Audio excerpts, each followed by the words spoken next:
Hey dudes, welcome to Splat from the Past, the only 80s themed horror and sci-fi show where things can get totally radical. Now today, I will be welcoming Tom Fridley. You all know him as Court in Friday the 13th Part 6, Jason Lives, the guy who gets the knife in the ear while driving the RV after he had sex with Darcy Dumas's character. And he was also in The Karate Kid, Max Dugan Returns, Summer Camp Nightmare, and many others.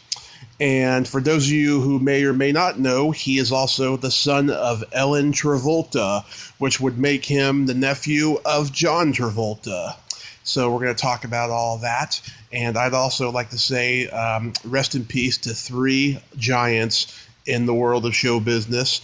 This week we lost Buck Henry, one of the greatest comedy writers of all time, Ed Kooky Burns from 77 Sunset Strip, and of course we lost the greatest rock drummer of all time, Neil Peart.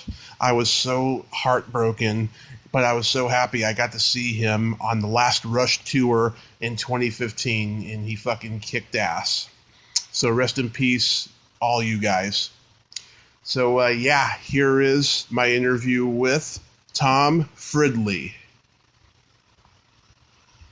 So, going back in time, some people may or may not know this, but you are Ellen Travolta's son, which would make you John Travolta's nephew.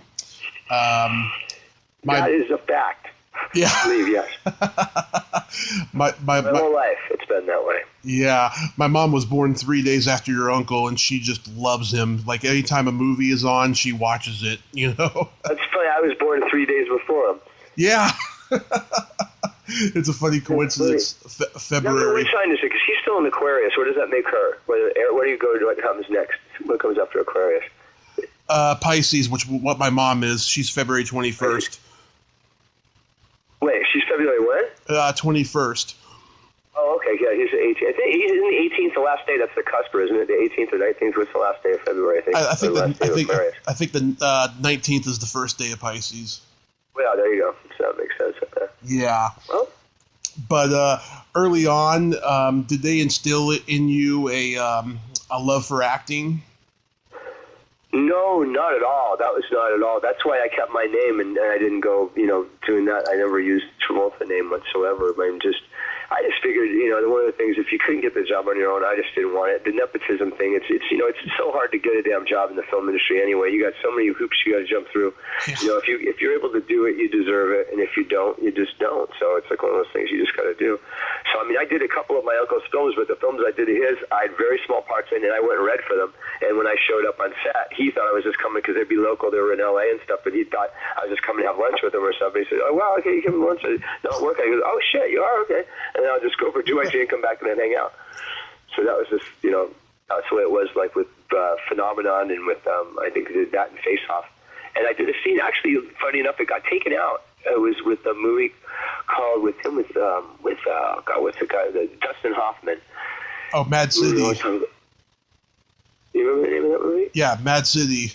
Mad City, yeah. I had actually a really good scene in that, and the thing is it's in the movie, but it's on a TV screen in the background. I was being interviewed by a radio, so it's like them watching TV and seeing like a television, like seeing a news show. Yeah. And I didn't realize that's what it was, but the scene was in it, like on the news. So it was like in the background when they're talking. So I thought, it was like an extra. It was funny. Yeah.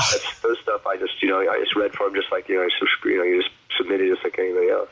Yeah. Did you want to be something else growing up? Yeah, absolutely. No, that's the way it went was this. The first acting job I did was the pilot of Fantasy Island in 1978 was the first job I did. And I didn't even think about it. My mom was an actor and my godfather was an agent. Mm-hmm. And so I wanted to race motorcycles, so I had a BMX. I wanted to buy a good BMX bike. Back in the day, they were like Cook Brothers and FMF were these bikes. They were like $500, and it was like, how are you going to get that? So I said, why don't you try acting and see if that would work? I said, whatever, I don't care. Okay, fine. It was just like something to just try to make the money for that. And yeah. I went in, and the guy's name was Oh God, he's been around forever. One of the oldest casting agents. He was like, he reminds you of Burgess Meredith, is what he kind of looked like. And he anyway. So he comes in and he wants me to read with this girl who's going to play my sister, and I refuse to go. I'm not going to read. I'm like, shit. I mean, I didn't get the job. I was like this brat. Like I didn't even know what I was doing. I had no idea what was happening. So he said, "I'll tell you what, you got the job, but will you at least read with these girls so we can hire them?" And so he kind of tricked me into reading. So I read with them, and he asked me, "So why do you want to be an actor?" I said, "I don't. I want to race motorcycles. I want to do the thing." So he thought that was pretty clever. So that was the first job I did. Well, the second job I did was Max Dugan Returns. Right. How do you know this? I go back. It's the same casting director. And he says, "So you decided you want to be an actor?" And I said, No. I want to be a rock star. I need a PA system. I got to be a PA system so I can be in this band. So I want to get this PA system so I can get in the band. So, I knew I had to read stuff. So I read for that and did that. And then but I was always wanting to do, so the acting just came to me naturally. It wasn't something I had an insane passion for. If you've been on films, it's the funnest ones to do actually for an actor is like theaters are really exhilarating because you have a live audience, and so are sitcoms. Sitcoms are a lot of fun because you do have live audiences for those. Film is a very slow process that, I don't know if you've ever been on a set before, but it is like pulling teeth. It's not, it's only fun when you make fun of just like screwing around on the sides, like with, the other actors just talking about other stuff and screwing around because it's so hurry up and wait. And they line up all the shots, and if you pay attention, how many angles it takes just to make a scene, and then you got to, they take you down, and they got to relight everything in reverse, and then they got to come back and turn everybody around. And it's a very slow, not a fun process at all. And it really, it's not. Yeah, that's not something that like you go, oh my gosh, the best thing about film is really the residual income afterwards. That's the best thing about it, is they pay you for years after you're done. So that's something, positive about it. But yeah, I've been in a couple of music videos. We did a lot of waiting, but it was a lot of fun. Oh God, yeah. And I was very. That's nothing compared to film shit. I mean, the music videos have a lot more moving around parts to them. You get more stuff shot. You're only shooting something that's a couple minutes long. Yeah, we had like an 8-hour day. It was a lot of fun, especially when I saw it afterwards, how great it looked. Yeah. Yeah, music videos have been a lot more fun, especially if you like the band you were going to go see, and there's just a lot more action, and it's a lot more, the whole thing's fun, but imagine doing that for 4.5 months every day, and it's like, you're not in all the scenes, and you're doing this, and you're back and forth, it's just, trust me, it's like, it's not as much. A music video would probably be the most fun of something you could go film, because it's quick and fast acting, and they look cool, and I get that would make sense. Yeah, we had about 30 boxes of pizza on the set. Yeah. It was a lot of fun. But your first movie was Max Dugan Returns. How was working with Herbert Ross? Herbert Ross was a very nice man. He was a really nice gentleman. It was fun because Kiefer, that was the first movie that Kiefer Sutherland had done. Mm-hmm. And he was one of it. It was Kiefer and I and Matthew Broderick. There was one other kid too, I think. There was 3 of us. And to be honest with you, unfortunately, what happened to Kiefer was really not fair at all. His father and him didn't get along very well. Yeah. And the story I got is Kiefer and I shared a dressing room, and he played guitar, and I loved to sing. So we sat there, we were just jamming and stuff, and he was saying that because his parents were divorced, and he lived in New York, and he used to go in the subways and play for change. And that's how he got money, because his dad didn't pay child support. And then he brought him out there to be in his first film, and all 3 of us had the same amount of lines. And they were like, it was just like a conversation. 2 people could say it, one person could say it, just like that kind of normal conversation that goes around in a circle. To Matthew, it was like, so when we got there, it was really, really uncomfortable. He took Kiefer's lines. He just decided he took Kiefer's, because you're going to learn this from the ground up. Took all his lines and gave them to me and the other kid to like split up. And it was like so uncomfortable. They go and sit in the room, and I completely got why he disliked his dad. That's if you notice, like, the Charlie Sheen and those, they all work together. The Sheens like work together, and they're kind of a loving family regardless of whatever they do. But you don't see Kiefer working with Donald. So I don't know. It was real hard on him, I guess. I mean, it was just not. But Kiefer's one of the nicest dudes you'll ever meet. Great guy. Fantastic guy. Yeah, that's sad. Good guitar player, a really good guitar player. But he's a super nice guy. He loves music. He just is a great, very approachable, normal person. Yeah, that's sad though. Yeah, I always wondered why they never worked together after that movie. That's sad though. Wow. Yeah. Because Kiefer did really well. I mean, I'm sure that Donald probably would have liked to be in some. I don't know. You can't. Because it wasn't like he was really a father to him. I mean, most of his life, I guess, he was him in his mind. He's raised himself. Yeah. He'd have to play. That's ridiculous. Your father's like that successful, and you have to play for change and down, in the subways. And I guess in the summer vacation or something, he got like stuck with his kid or something, so he figured he'd bring him to the set, and then he put him in it. But it was just so degrading to do that in front of other kids, just to do that. It's really rotten. So, but Kiefer showed him, Yeah, absolutely. He's probably more successful than his father was. His father was pretty successful, Yeah, different, but but he had a lot more steady work than his. I mean, he's had series after series. I remember I was so jealous of him there when he got. I'd been out of town. I was working on something. I came back and missed the interviews, and I was there for Young Guns. I was like, oh my God, did I want to be a Young Guns? I just love the whole idea of that. And and I don't know if I saw him after that or not, but that was something. I was like, God, that was a film I really loved. It was just a classic movie. Yeah, it's a really good movie. I'm a big Neil Simon fan. I knew all the guys in Lost Boys, but I Young Guns to me was just, I don't know, I just liked it better. Yeah. That kind of thing. They were similar kind of movies. They were right at the same time with the same kind of thing going on. They were like shot like, damn, I mean, they're really close together. They made 2 of them too. Yeah. And then they made a couple. There was Lost Boys 2. Was there 2 Lost Boys? And then was there 2 or 3 Young Guns? No. Young Guns 3 or 4. There was 3 of them, I think. There was 1 Lost Boys and 2 Young Guns. You're sure there's only 2 Young Guns? Yes, but I will tell you this though. Kiefer and Lou Diamond Phillips did another movie between the first the 2 Young Guns called Renegades. Yeah, but that's that movie where they were like in the modern stuff. They had horses and there were cars and stuff. Was that one? Or no, he didn't remember. Kiefer did one where he was like a cowboy. It was an action. Oh, the one you're thinking of is the Cowboy Way. The Cowboy Way with him and Woody Harrelson. You're like you're the excellent person for this. You're like a movie encyclopedia. Thank you. Yeah, I hear that every day. I can tell. So like, I'll tell you what. I can tell you some stuff that I've done a bunch of stuff that I've never even seen. Do you remember who Bill Bixby is? Of course. Okay, well, Bill Bixby, see if you remember these.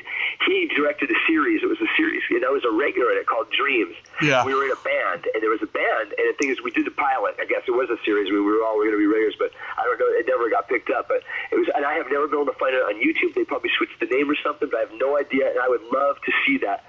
And it was called Dreams, and that was the name of the band or something. And it was, but he directed them. He was a really nice guy. Oh yeah, my great aunt. She was friends with his mother because my great aunt was the head of craft services at the Hilton Hotel in San Francisco, and she knew all the famous people there. Gotcha. Well, he was a very bright man. He was very smart. He was kind of quiet, but he was very, very. Everything he did was very particular and was like very on purpose, and he knew exactly what he was doing. He was a very precise kind of guy, Yeah. A real professional. You never had to worry about. You just gave that vibe of confidence. Yeah, he was one of those guys who, when he passed away, everyone was devastated in Hollywood. Yeah, without a doubt. Yeah, that was a big. Yeah. I remember Michael Landon passed away, and that was another person who was like just a huge, big part of people's lives and stuff. I don't know. There was weird kind of stuff with him. I don't know, because he had such a great image, and then I don't know. There were stories about him being, I don't know, whether he was a great husband or not. I don't know about all that stuff, but he was such a handsome, nice, all American kind of guy. You just thought was he always played such the good. He never did anything wrong. Yeah. Tell me the stuff he did. Tell me about working on the Karate Kid. Karate Kid was a lot of fun, actually. That was a fun movie. That was because we were out at Leo Carrillo Beach majority of the time, and we shot a couple of days, I think, in some schools, I think, in Van Nuys, I think, or in the Valley. Maybe it was Reseda or something like that, one of those schools, or I don't know. But then we were out at the beach for, I don't know, probably 4 or 5 days out there. And I would have liked, if I had my choice, I would have liked to be one of the bad guys because I would race motorcycles, so I would like to run on the bikes thing because half those guys couldn't ride. So it was like the things that how many stunt guys riding the bikes and then they cut away and they pull up and they take their helmets off and it's them to ride to that degree, to be jumping off cliffs and coming down onto the sand and stuff. But yeah, but it was fun. Everybody was really nice. It's hard to lose Rob because he was such a nice guy. Yeah. It was just everybody in that cast. Billy Zabka, I just adore. He's a great, great guy. One of the calmest, nicest, kindest guys. Yeah. The ones I got to know, Rob, and let's see, and of course I knew, I did Iron Eagle with 2 of them. Because Rob did Iron Eagle with me too, and Larry Garrison was in that, and then Larry B. Scott.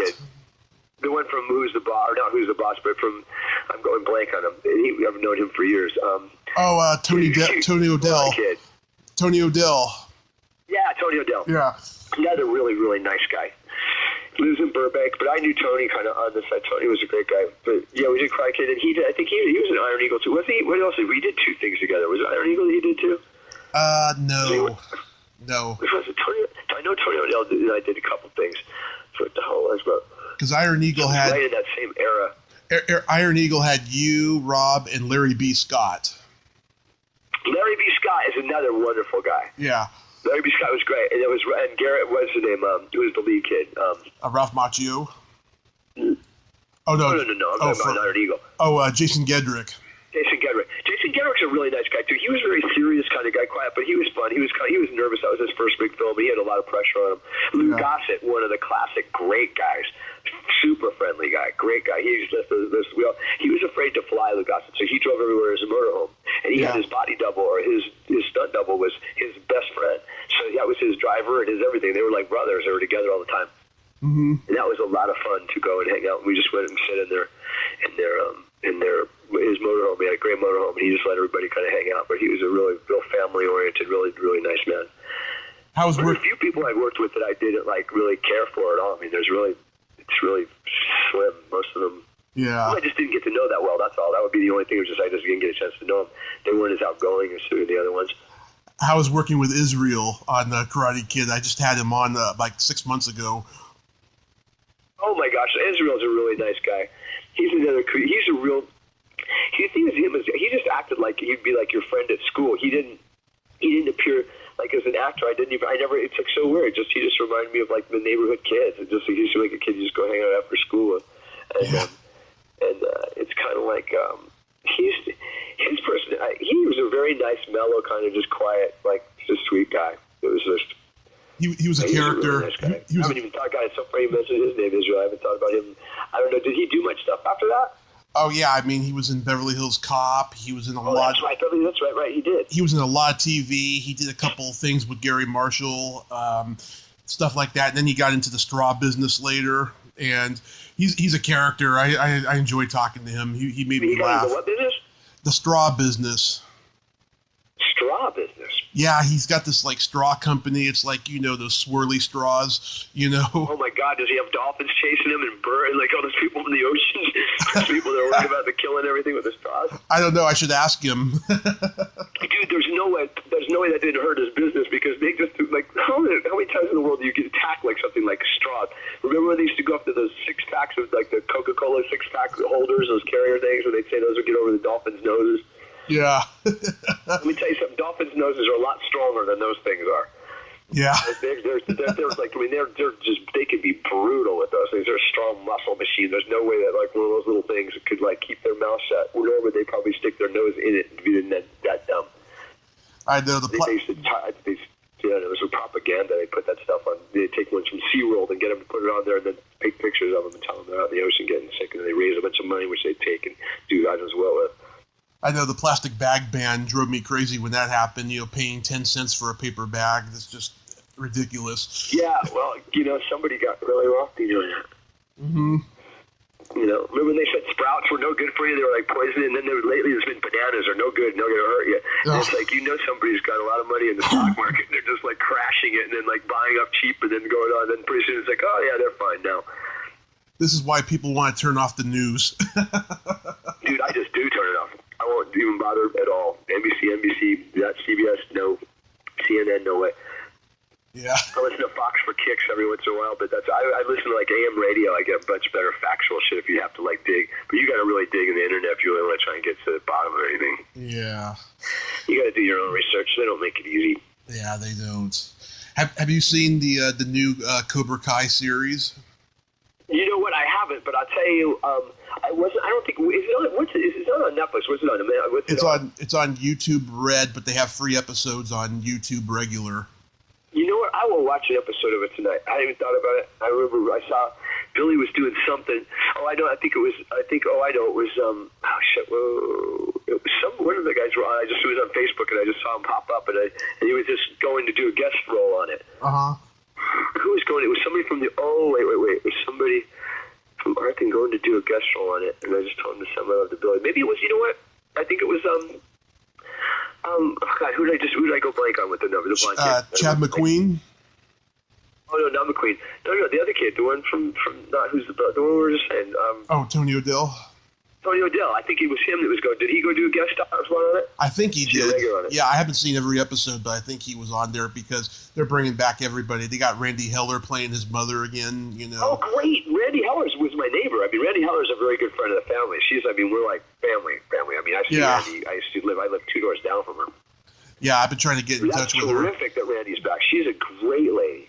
Yeah, I've been trying to get in touch with her. You should interview her. She's a lot of fun. She's got a great accent, and she's a lot of fun. She's funny, and she's very, very humble and very, thankful for, she couldn't believe how big Karate Kid turned out, because none of us thought it was going to be, because it was kind of a corny name, and we didn't have any idea.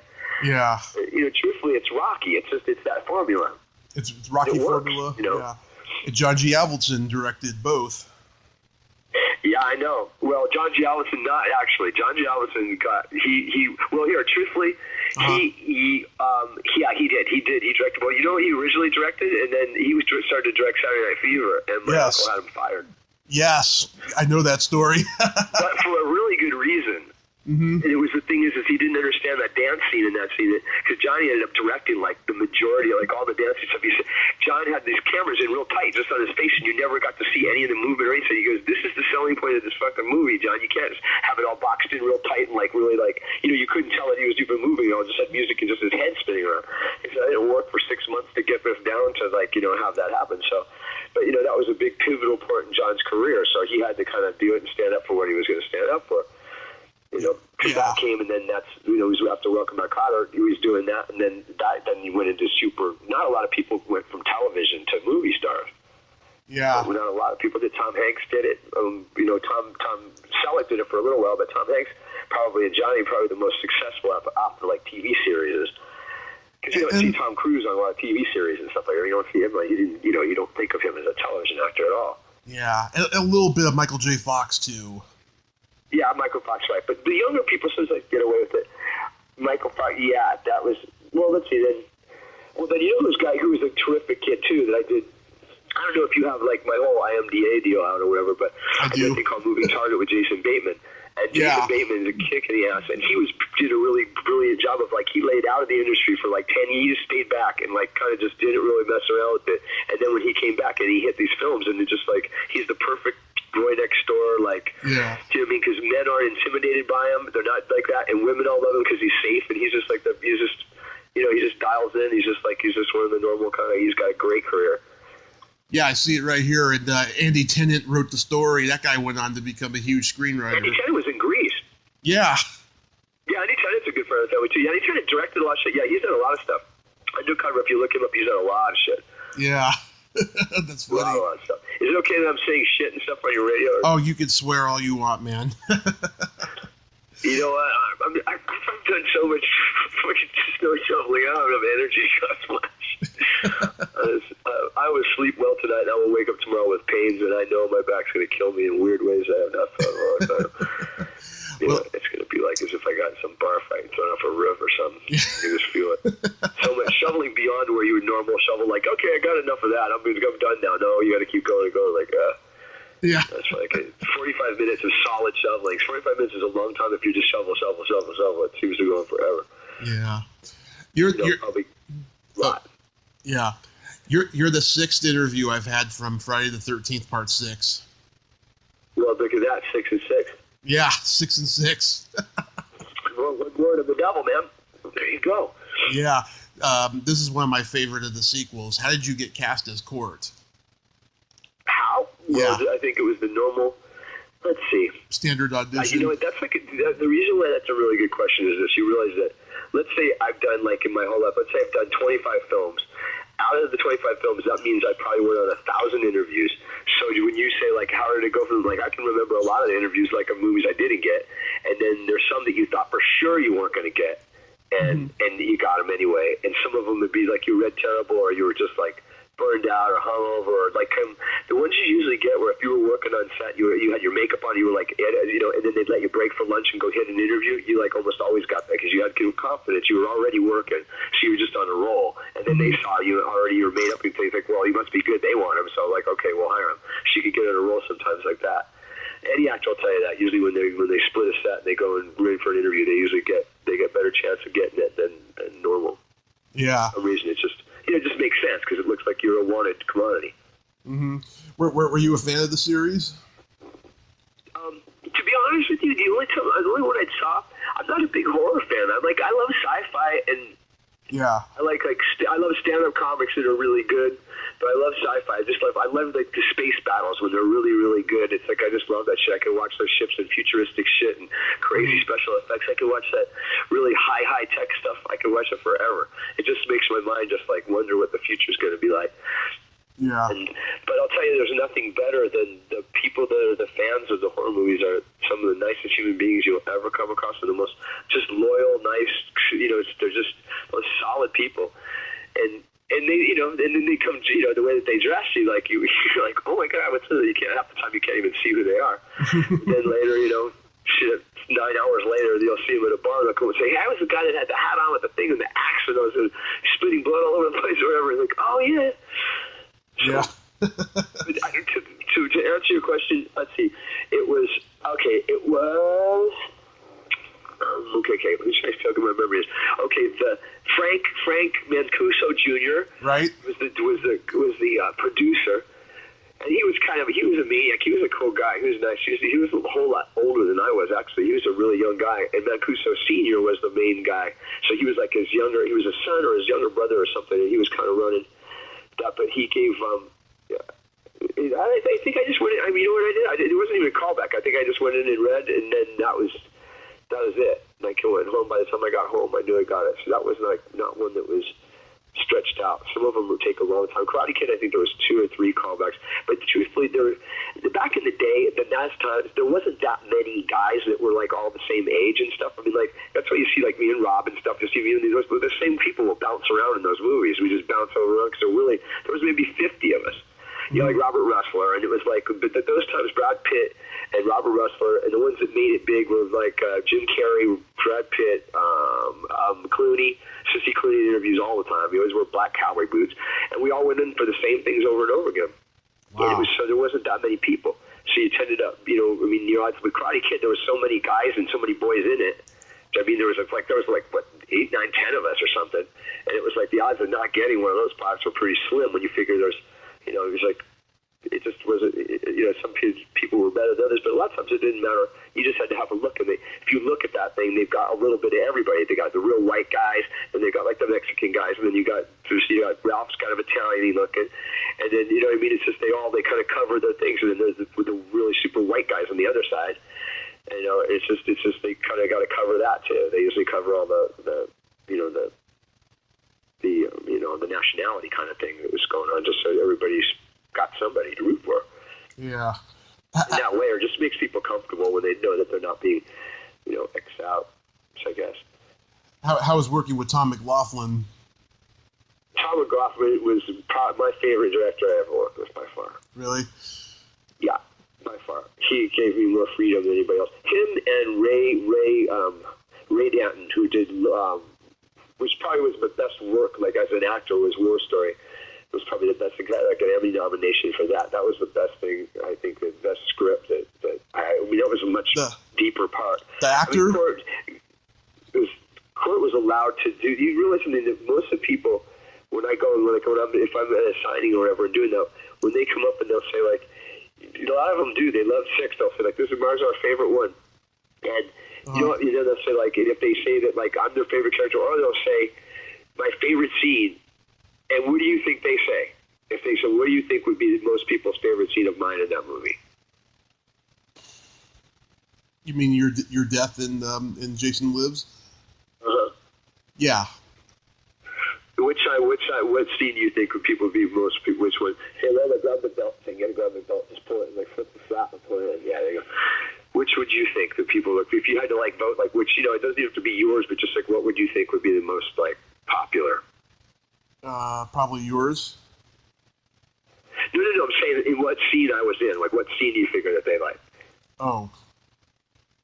People have favorite scenes and stuff. Yeah, everybody has favorite scenes. I don't know. I give up. Okay. Well, for for example, the one they like is to be with the kids, like with the kids when I'm screwing around with them, and it's like making fun of. There's a whole like deal. I'm sitting on the ground and I'm screwing around with the kids, and they're like, I'm telling them they got to go do. I'm just like getting rid of them and do this. Yeah. And that was like the nice thing about Tommy was that he said it was the end. It was the last day, the end of the shoot, and he said we got about a minute and a half worth of film left. He threw me a rock, and he threw something else. He says, he goes, go ahead. He walked away. He goes, do whatever you want to do. He goes, if we like it, we'll keep it. Just, improv something with the kids. Just do something. Mm-hmm. So he just gave me a rock, and I just went off. And it ended up being the most people, that's like their favorite thing. So to have a director let you have that kind of freedom and have it be actually, I don't know, it makes you feel pretty good when it's something you completely made up out of your own mind and it's people's favorite scenes out of a movie that's their favorite movie. So it's like every once in a while, it's like just, it makes you like, that's probably what I don't know. It's like, I guess that would be like an ego thing, but it was just kind of nice to know that you were like accepted in that degree to where like you did something they liked more than the writers. Mm-hmm.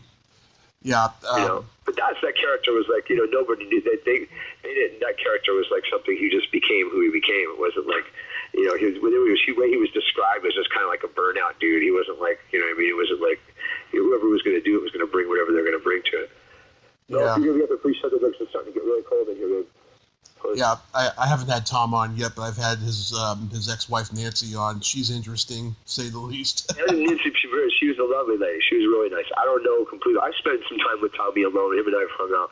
Yeah. I go to see his band and stuff when they're in Vegas. And him and I have talked about, I have a script idea that I want to talk to him about. So we've talked about, but we're close. Plus, we both love music. We're both musicians, so we love to do that. So we talk about music. And yeah, no, he's got a passion for doing it. He's. I'll tell you what, you give that man, what he can do with the budget is amazing. What he's able to pull off, and he's a brilliant guy.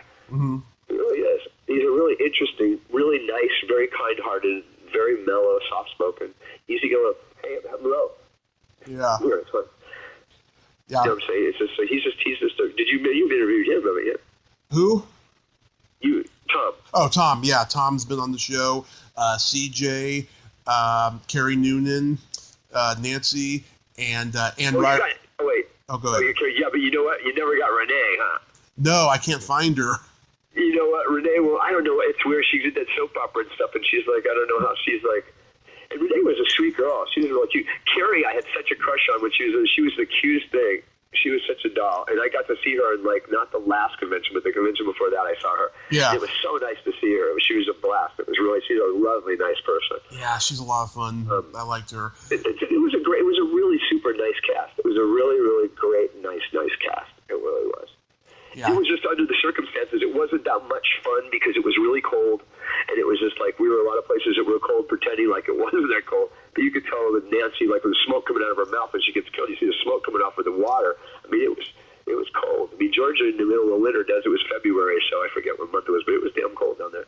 So we were out, and we were super late nights and stuff, and not knowing, it was like when really low budget movies, you don't have the luxuries of like nice motorhomes and stuff. They're like little craft service things, and you're sharing them with like four people, and everybody's just trying to like, they're kind of, it's kamikaze kind of stuff, and they're in for the cause.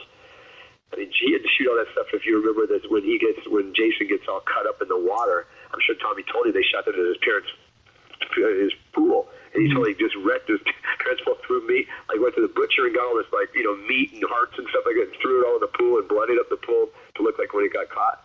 Mm-hmm. He got chopped up by the prop or whatever. It was like, I mean, that's like low budget. There was no more budget left, so I was like, tip it up, babe. Yeah. Pip it up. No, I was just talking to my daughter.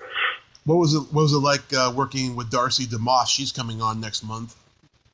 Oh, is she? Yeah. Darcy DeMoss, funny story. When I showed up on set with her, and she was supposed to be my love interest, so I walked in and I go, oh my God, Darcy. And she was telling me what the hell. And we went to junior high school together, so we already knew each other, but we had no idea we were doing that. Yeah. I had a little bit bigger of a role, so I was already there, and then she showed up. So to be honest with you, it was kind of awkward. That scene was kind of awkward, really, because the way it went is it was so close and it was so tight in the back with the cameras and everything back in those days. They had the big, the cameras were huge and they were crammed in the back. And what happened was when she's like on top of me and we're like humping and doing this stuff, Tommy's like, dude, I had boxers on. He goes, I can see your boxers, dude. I can see you got boxers on. So I had to change into a jockstrap there with Darcy. It was just freaking hilarious. I love the Alice Cooper song playing in the background during your death scene because I'm the biggest Alice Cooper fan in the world. Oh, cool. Well, he was just at the event I was at. Oh, yeah? Did you talk to him? Yeah, Texas. You ought to come to, no, not in Texas, I'm sorry, I was in Florida. You should come to Texas. Why don't you come to the event? One day I will and stuff. I go to Monsterpalooza in L.A. twice a year. Oh, because it's close? Yeah. I see. Someday what do you do for a living? I've been recovering from a car accident the last few years, but that's what you're saying. So wow. Yeah, but I do stand-up comedy and I write and I act a little bit and stuff, and I'm just trying to recover. Do you have any of your stand-up stuff on YouTube? Oh yeah, I got like 10 videos on YouTube. Most of them are terrible. Whatever's your favorite, what you like the most, or whatever that, will you like send me a link to it? I will. Yeah. Yeah, send me what you like the most, because like I've done that stuff, and I don't want to like go look at stuff. There's something that like you're happy with, so it's like, you know what I mean. So I get to see what you like, you know. Yeah, I'll send you one. I love stand-up comedy, so I love Joe Rogan. He makes me laugh. I love his interview. I love his podcast. He's just he's cool. He's just like seems like a nice, honest like fellow who's like pretends like he's not smart, but he's got a great memory and he remembers everything. And he's made a I've seen him live. Yeah, he's great. And I watch his podcast every day. He's stoned out his gourd most of the time, but I like him. His podcast, I like him as a normal person. He's just, he's paid his dues for sure, the comedy way and all. And he's brilliant. I mean, he's the number one person on YouTube. Mm-hmm. Yeah, he is. He's like one of the top guys. He is. It's like if he interviewed you, by the end of the show, 2 million people have seen you. It's like that crazy. It's like he gets 2 million by the end of his show, and then it's word of mouth after that, depending on how big a name it is. And then people watch at night and stuff. I mean, that's somebody has listening to him live. Yeah, or Mark Maron too. Yeah. I listen to him. Imagine two people listen to you live when you don't even like take, you don't have requests, you don't even call in. It's just like they're just listening to you. Yeah. You're just hanging out. Like he's just hanging out in his garage talking to people. It's the same deal. I mean, he's just talking to them about, he doesn't like necessarily represent the audience, but he just is a genuinely interested guy. Mm-hmm. Yeah. So it makes it, the podcasts are neat. I was definitely thinking about, I was trying to come up with a creative idea of what to do with one. And I think that's just kind of a really creative, neat thing to do, and just come up with something. There's so many open ideas that haven't been done yet that you could just come up with something.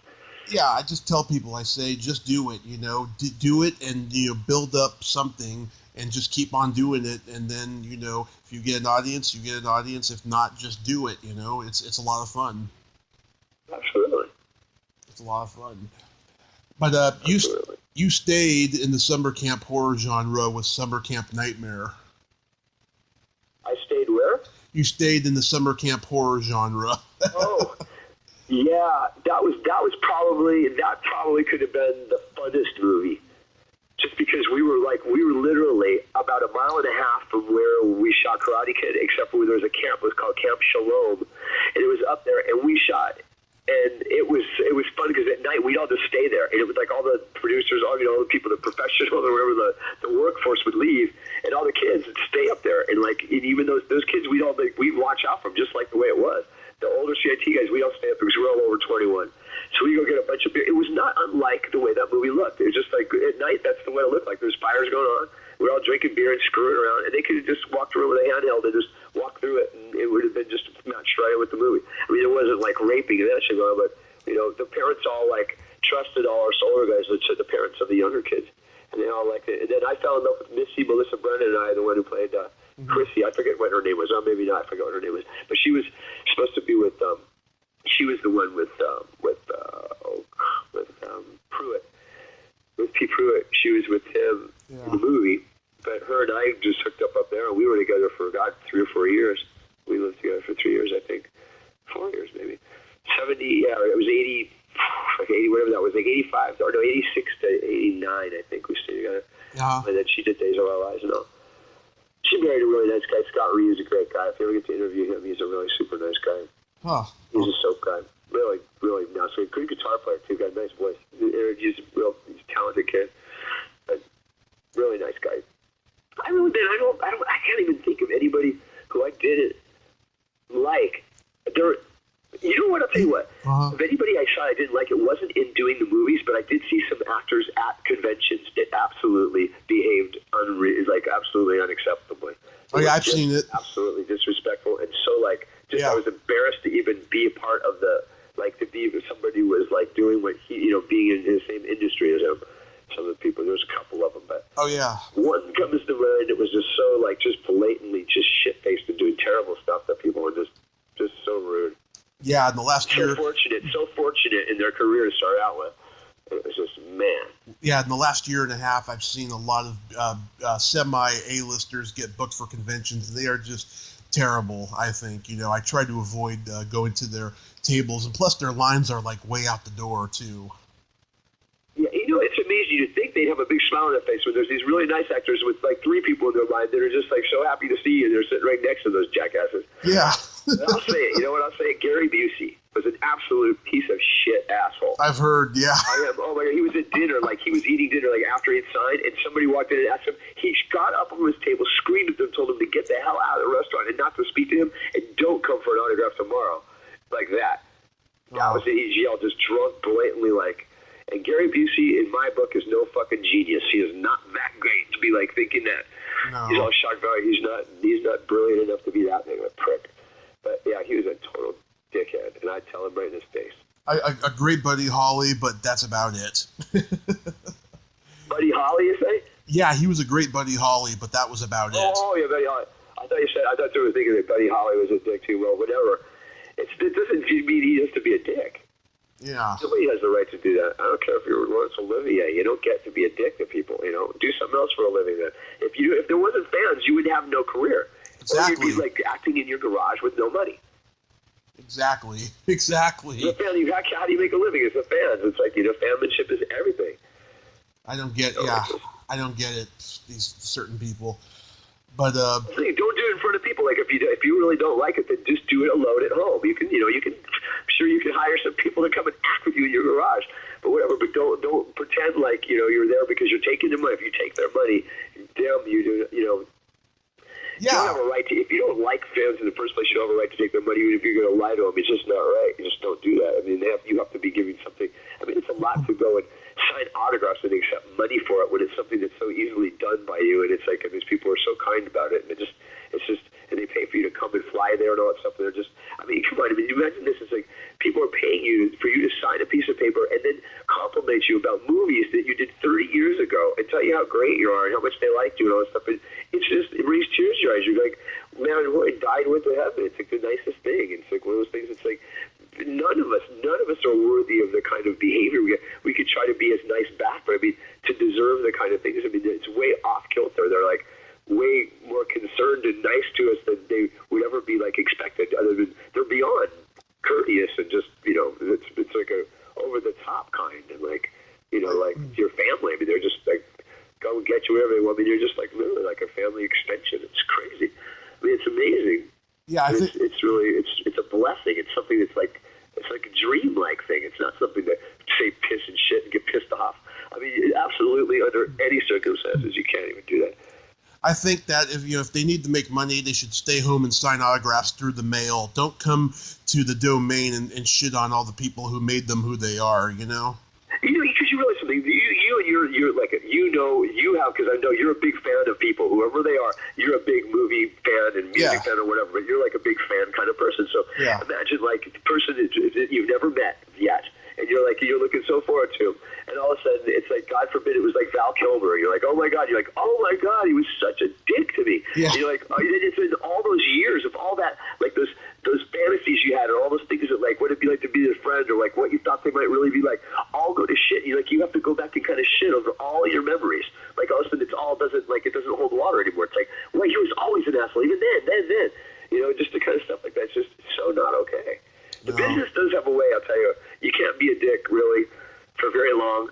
The more talented you are, the longer I guess you can get away with it. But you can't. It starts to go. There's plenty of replacements for you that are easier to work with. They don't want to work with people that are difficult. I'll give you an example Tom Selleck.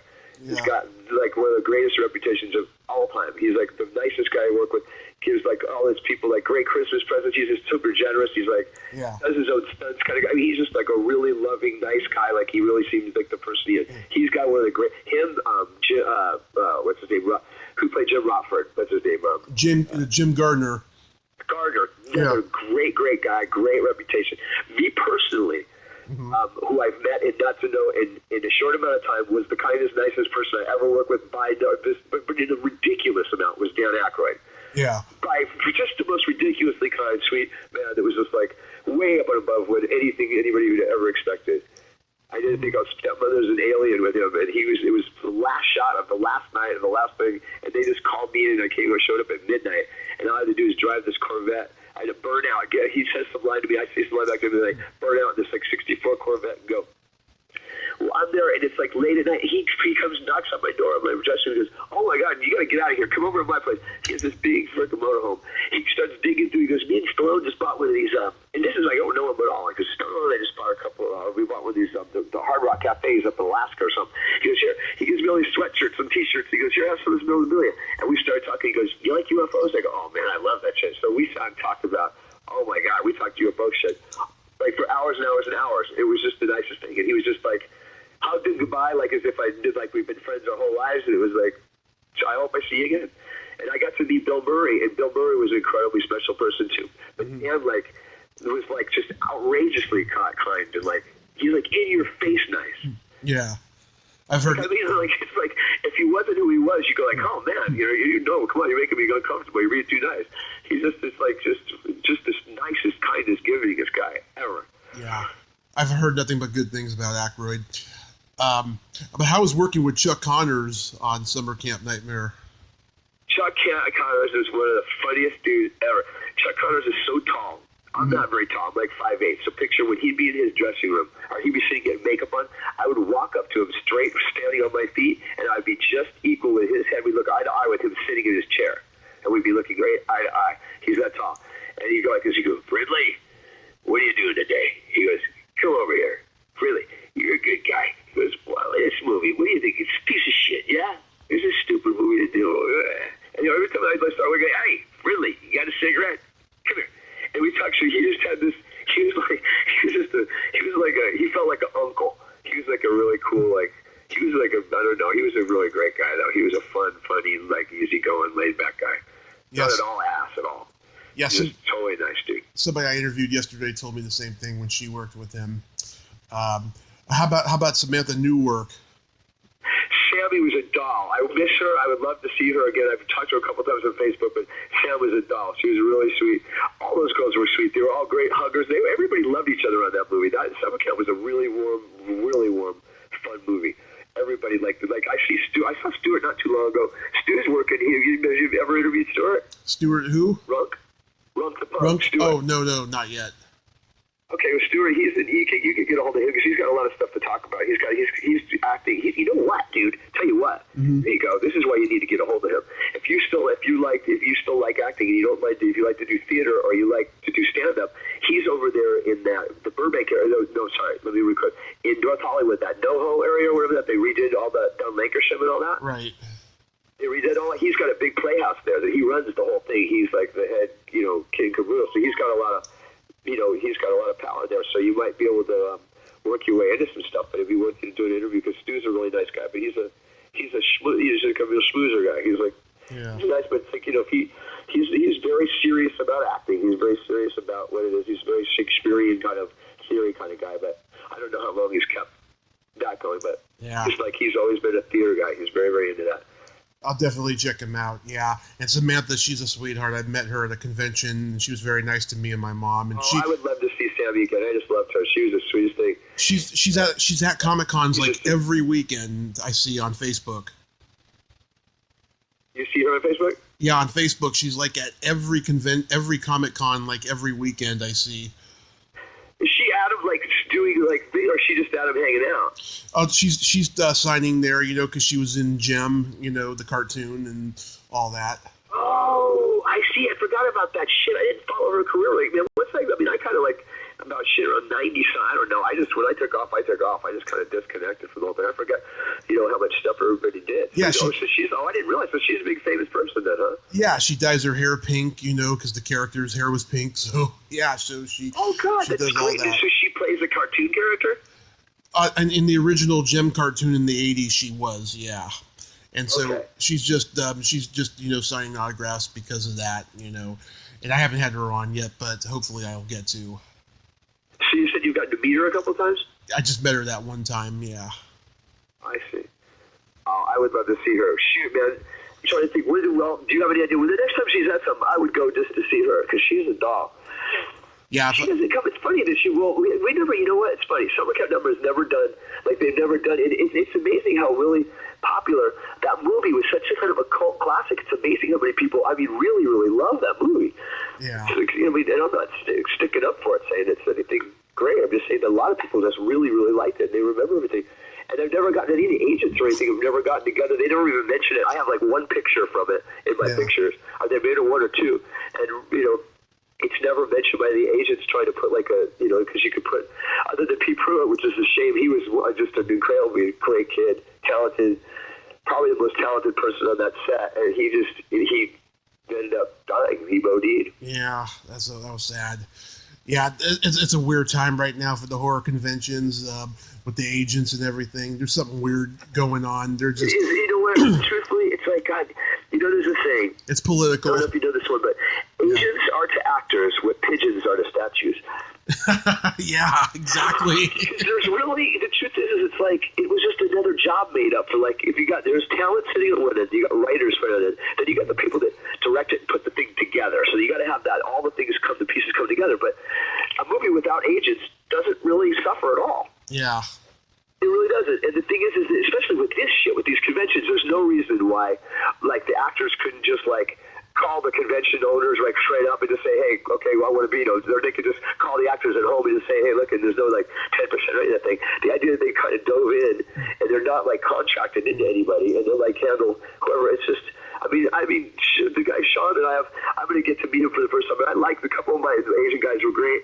A couple of them were like really just like, I don't know. It's a shady business. It's really, really seedy the way it is. It's just, they sit around and stare at you. And it's like this thing where they sit there and just stare and like watch you count your money. Like they'll count it over and over again to make sure you're not cheating and stuff. But you're kind of like, wow, you know what I mean? Like it just seems like a job that's been made for just something that could be. It's just like a make-believe job. I have better experiences. We usually avoid it. You know what I mean? Yeah, I have better experiences with publicists than I do with agents and managers when I'm booking the show. They're a lot nicer and they're a lot cooler, and just the managers, they're just bloodless sociopaths, I think. And they get more than the agent. Yeah. They get 50%. See, here's the thing: this is what I found out. This is like from my uncle, who's at his peak was as big a star as there has been on the earth. I mean, John was as big a star as there was in the 80s. Yeah. When his career went like this, he had an agent, like he had a like I don't know, it was some like whatever agent, like when he got Welcome Back Hot or something. And once he did Saturday Night Fever, then he got with William Morris. So he was with William Morris. And what happens after that is this: he had a manager. But here's the thing: is the ones that can really boom your career as your publicist. If you have a really good publicist that knows where to get you into, what magazines to get you on, what TV shows to get you onto, like to do like the Oprah, the ones that like get you promoting shit. Those people get your face out there a lot. But at one time, he had an agent, a manager, a publicist. It was like, I mean, it's like 65% of his money was gone in taxes to take. So he ended up with like Dick. So at the end of the day, now no agent, none of that shit. He just has a lawyer. That's good. Truthfully, because it's like if he wants to, if somebody wants to, they just they call the lawyer and they say, okay, it's just an offer. He doesn't have to go in and read for stuff. So it's like, and now what he's doing, to be honest with you, is like his film stuff. He's just laid off of the film stuff, and what he's doing is he's doing what these guys do now. Is they do these public appearances. They go to these parties, and they're like private parties. Yeah. You would not believe how much money they get paid to come and like.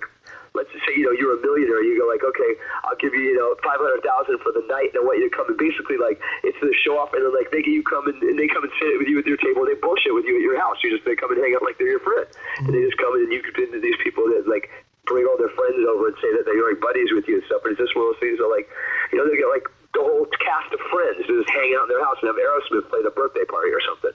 You know, those people have all this money. There's so much money to be made in these private parties and stuff now. There's so many millionaires and billionaires that have all this crazy money, and they just want, you know, it's like, it's who's nuts. too busy to make $1 million in an afternoon? I know it's nuts, you know, and I worry about the future of Hollywood with all that, you know. It's nuts. Listen, you have enough to worry about. Yeah, well. What's the bottom? I don't know. You probably know. I don't know why you have to say this thing live on your thing, but what was your accident like? What happened? Was it your back? Did you get like? Oh, yeah, I've told the story many times, so don't worry. So, yeah, so it was just another night of debauchery. Now your listeners are going, oh, not this again. No. No, it was me and this guy. We were hanging out. We were coming back from the city of San Francisco, just drunk, and I fell asleep in the passenger seat. He fell asleep at the wheel. We ended up in the middle of the road. We were okay, and then a car collided with ours, and the impact hit us, and I spent 30 days in a coma. Any recall at all for that? Out-of-body experience? I have a tiny bit of it, yes. My mom felt the presence of me in her car when I was in the coma, and I saw weird stuff. It's funny. Have you lost some of the memories of it, or do you remember what you remember? I remember just, what I remember. Right. But you remember all the stuff that you remember. You haven't forgotten stuff since you I used to remember more. No, it wasn't anything like that. So tell me, so I'm really curious about shit like that. Just go short, Stupid. So what do you remember any specifics? Well, it's funny. When I record this podcast, there's this the staticky fuzz on my phone when I'm recording.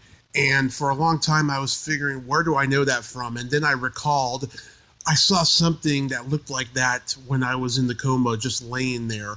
It just was flashing in my mind, and I don't know why. But obviously I do now. No, it meant, this is my future. Wow. Yeah. So you get to do a little time traveling. Yeah, it's like I was doing a little time traveling, and my mom told me when I woke up from the coma and I was under anesthesia, she said that I went to Comedy Heaven and I saw Robin Williams and Lucille Ball and all these people who were. That was Robin Williams wasn't. Oh wow. Yeah. Robin Williams. Oh God, I can tell you. When you get done, I'll tell you a great Robin Williams story. Oh, go ahead. You can tell it. I'm done. This is what nobody knows. I don't know. Maybe I don't know if I've ever told anybody this before.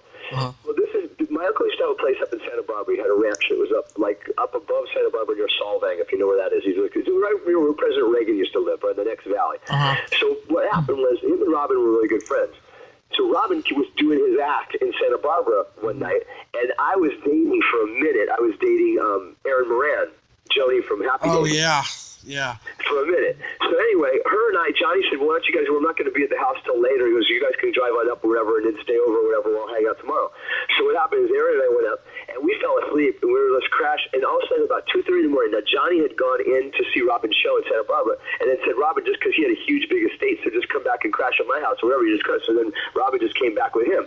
So at the foot of your bed at 2 o'clock in the morning, all of a sudden, now you realize that Robin knew Aaron really well because Working Minnie was right on the set with Happy Days and stuff. All of a sudden, imagine this, you have this blankets over you, and all of a sudden somebody grabs your blanket at the bottom of your fetus and just flaps the whole thing up in the air and goes, and you know how crazy he fucking is. And he's at the foot of your bed, coked out of his mind, and he's just like this, how you doing? He goes, oh, little Jody's in there. He goes, boy, you're boobs are looking big, Jody. He starts he does his whole fucking 2-hour act at the foot of the bed. We were just rolling. He just did it in 45 minutes. It was just crazy. Oh my God. And Johnny was sitting on the couch behind him, but I did the whole this whole act in the middle of his act, leaning next to Aaron Moran, and we both had their covers pulled up to our heads, kids afraid to let go of the covers. He's such a maniac, and he's so fast. His energy is fucking wild. Yeah. So that's a story that not many people in the world have had.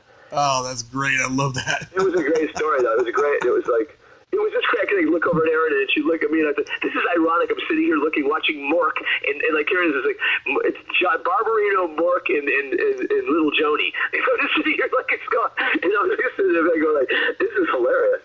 Just to sit there and kind of there's 3 iconic career, people from television and they're all trying to entertain each other. Oh my God! Robin was like that. He was too far. I mean, he had to be entertaining at all times. He just had to be on. He was never off. He was always on. Yeah, I wish you could have a kid running up the street. He goes, "So what are you doing? Okay, go talk to you about this." It's oh man, I saw this, and he was It's so wild. I wish I could have met him when he was alive. I did stand up in San Francisco, and a lot of people I know knew him, and I just wish I had that opportunity. But I didn't. Well, his whole death thing was a very, very odd thing, and it goes. If I had to put it in a category, it goes right with like to me, just me. It goes right in the kind of eerie, weird thing as what's his name, the chef guy who went, the guy who had the what's his name? No, the guy who had the chef show that suicide. I know who you're talking about. He was great too. He's the guy who went all over the world doing all the exotic foods and stuff. He was shit. I know who you're talking about. 2 years ago. Yeah. He supposedly killed himself. Andrew, wait, was it? No, not Andrew. Oh shit. God, I remember. It's the guy he had his own cooking show, but it was like he traveled the globe and like went all over the place. Oh damn it! Not Wolfgang Puck. No, God, no. This guy was entertaining. He was great. He went all over the world and he'd bring you to all these. Oh wait, it's coming back to me. Oh shit, it'll just come to me. But no, you'll know his name when you hear it. No, he's real Wolfgang. She's nonsense. That's not. No, this guy was a great character, but he was a great chef, and he went around. He'd go around the plane, just bring you to great places, and he'd go all around the world and just bring you into back. You got into places that nobody would ever go because he knew all these chefs and these private parties, and he'd get into all this stuff. But he loved to get stoned and drink and go, and he just went around.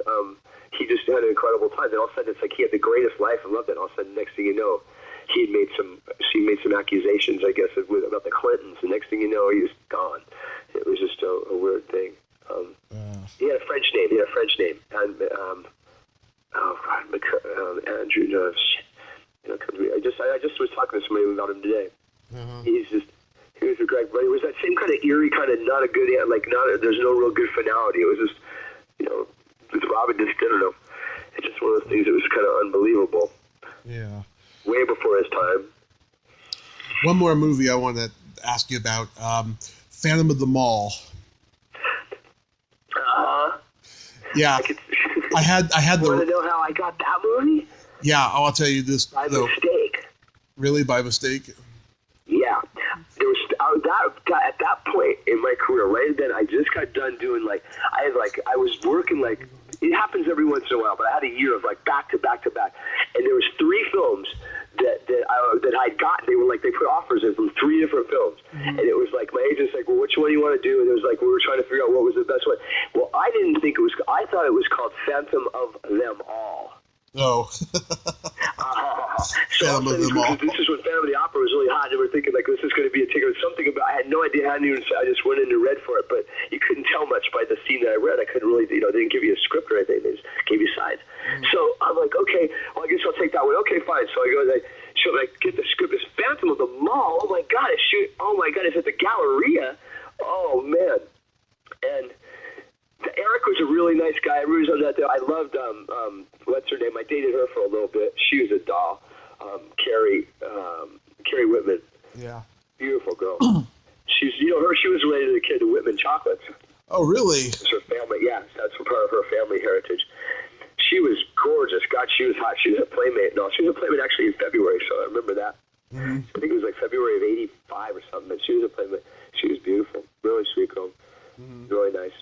She was dating, so I forget. She lived out in Santa Monica or something. But that's where there's a funny story. That's where I got to meet Pauly Shore. Yeah. Pauly was fun, and we went over to his apartment, which was filled with parrots. And he was just a maniac. He's just he's just long road man, and he was just started. And we went over and we went over there to the comedy store or whatever, and his mom was there, and that's kind of the whole Joe Rogan scene. Yeah.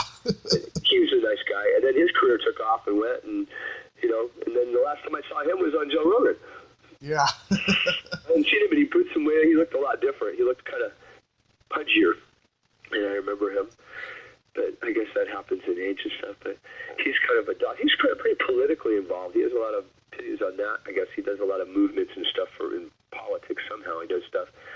But he's always a nice guy. But that shoot, who I love, who was great? I'll tell you who was just so hot and so sexy and so damn nice was what's her name from Dynasty or whatever? What was her name? The blonde, Morgan Fairchild. Morgan Fairchild, yeah. Who you would think would be this stuffy thing. She was so hot and so nice and so available, and she's slap you on the butt, and she was just totally fun and laughed, and she wasn't at all stuck up. She was a doll.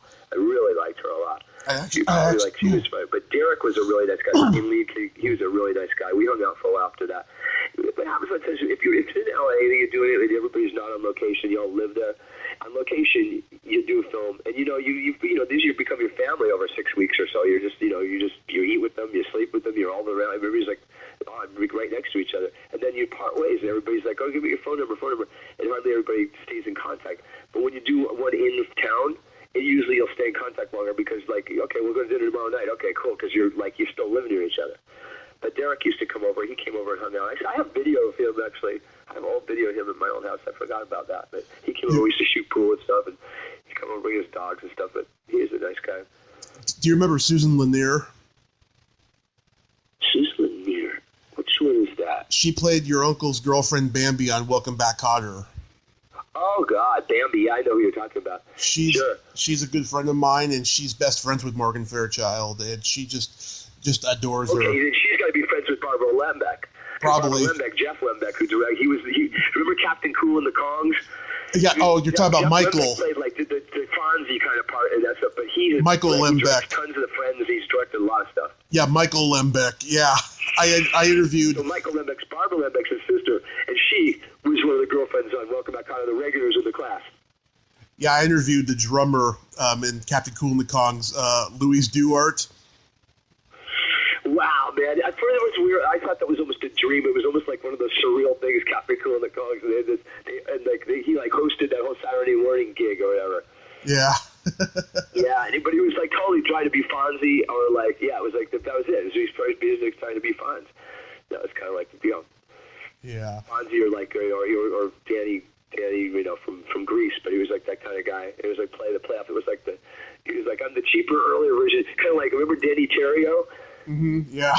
Danny Terrio was a total playoff of my uncle, but he was like he hosted the disco dancing show in the middle of Yeah. Danny Terrio, which that was a total rip off of that. Sorry, Beaver.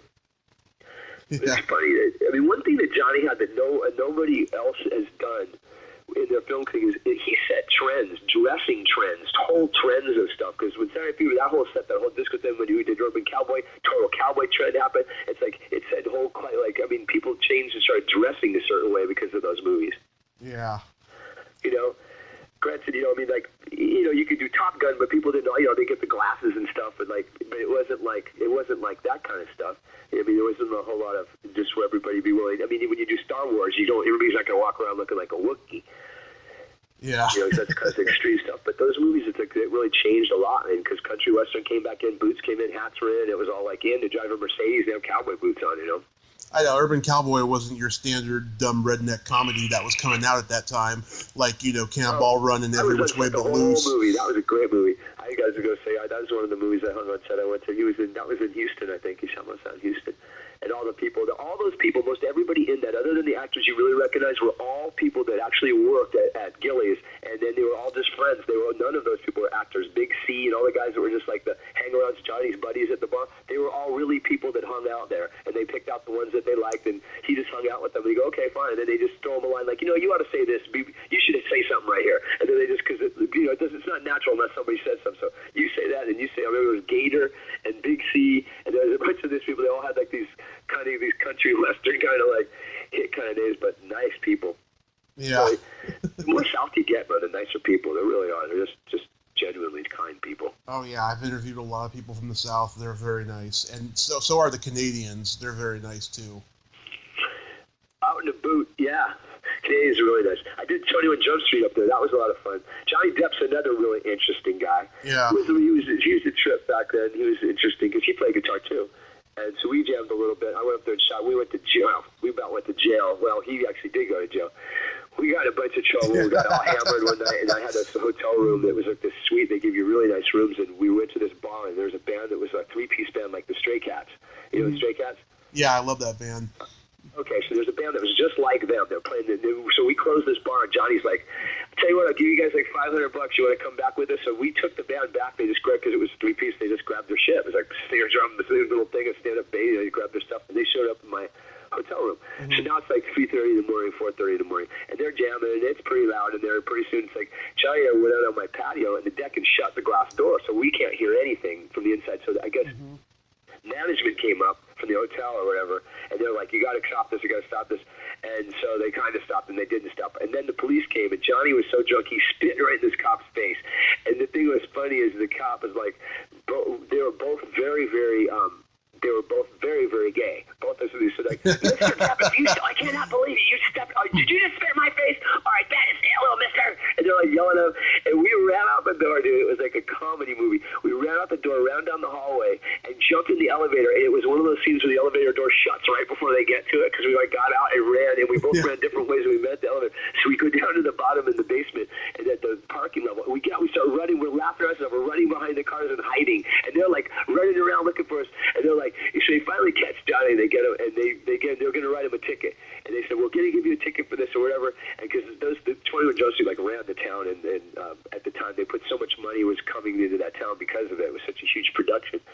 So they went and they said, okay, what's your address? And he would not give them their address. So they took him to jail. And the next morning, we had a day on, day off shoot. So we get drunk every night. And we were so hungover the next day. And that morning, they printed his freaking address right on the newspaper. So all of us had to go over and move him out of his apartment and move Johnny someplace else. What a nightmare of headaches. And oh my God, we're all just like, oh my God, why would you have to buy this? Why do you own this? Why do you need all this shit? Why do you have so much crap? Pack him into a truck. That was like our punishment. And producers are like, you guys are helping him move this shit out of here. You guys all raise hell. That was uncalled for. And, they were right. And oh, man. I was to deal with that.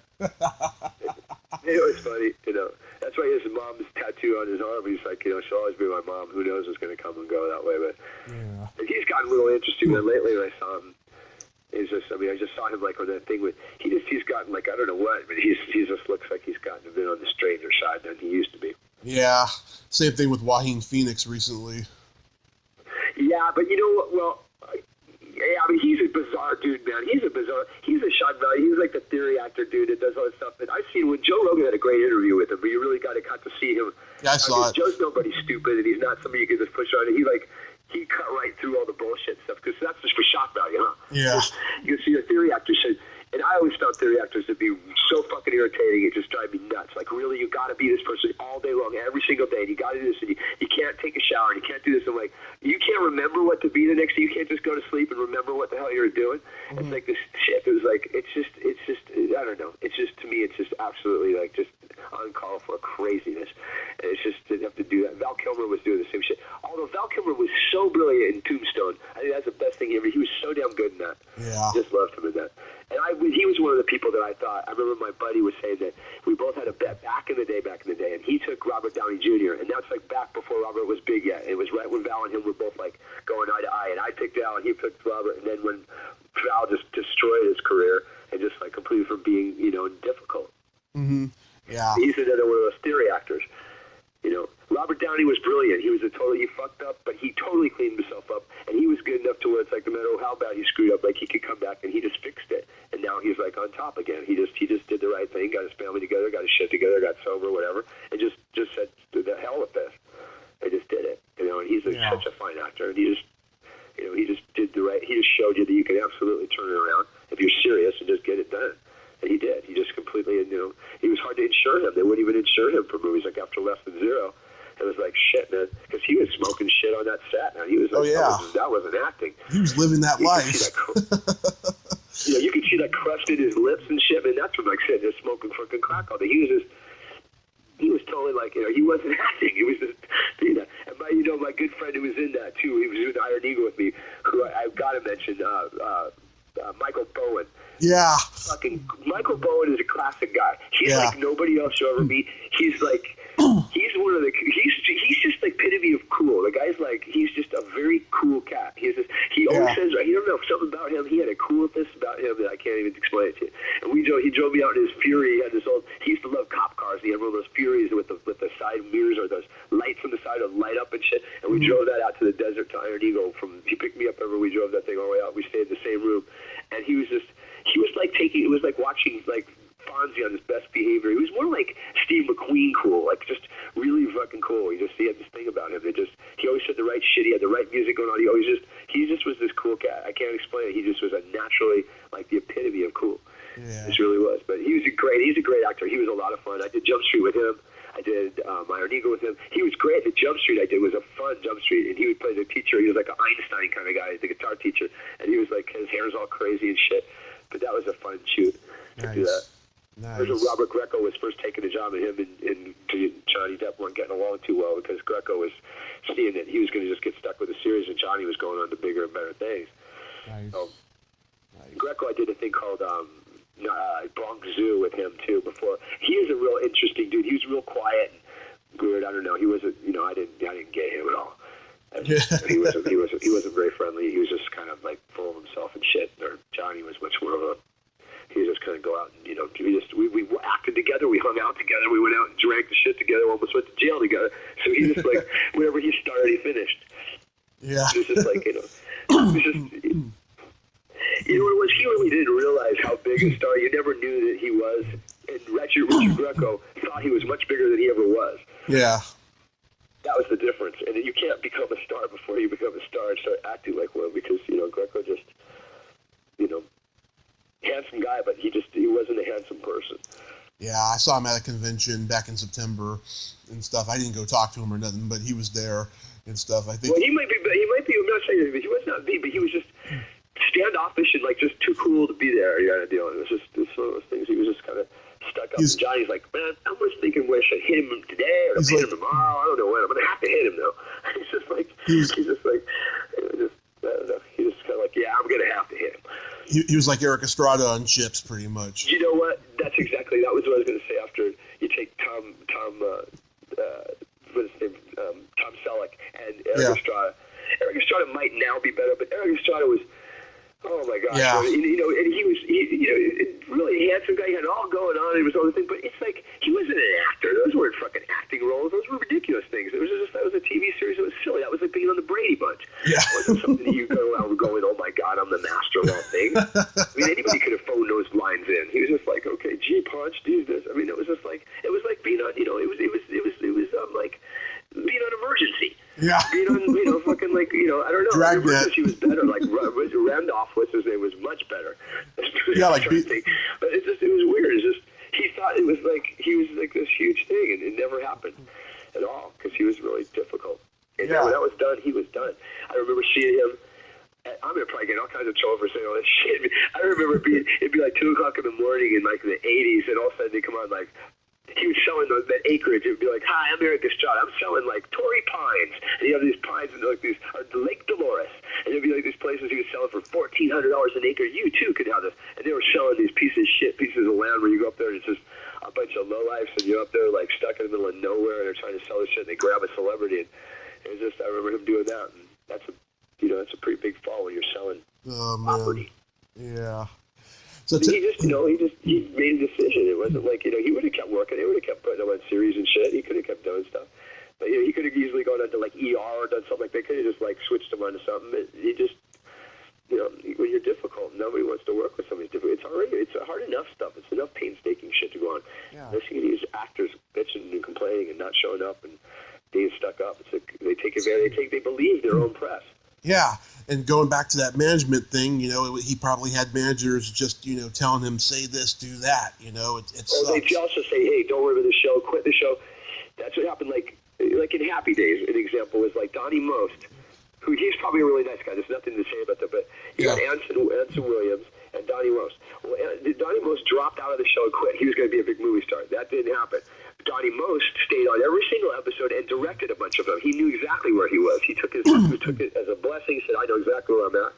And then same with you take he's like Ronnie Howard. Ronnie Howard's like, "Hey, you know what? Like, I'm not a brilliant actor, but he's a great director." And he was like, he did it, and he's just a super nice guy.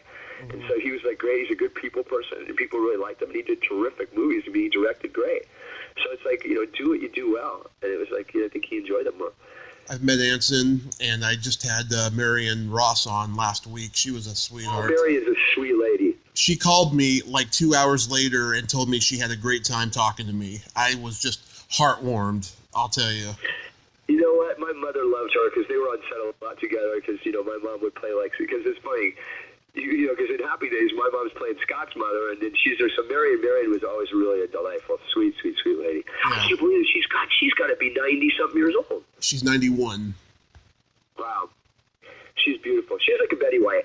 Yeah, she's a Betty White. Betty definitely. White would be a black. God, what a blast she is! What a life.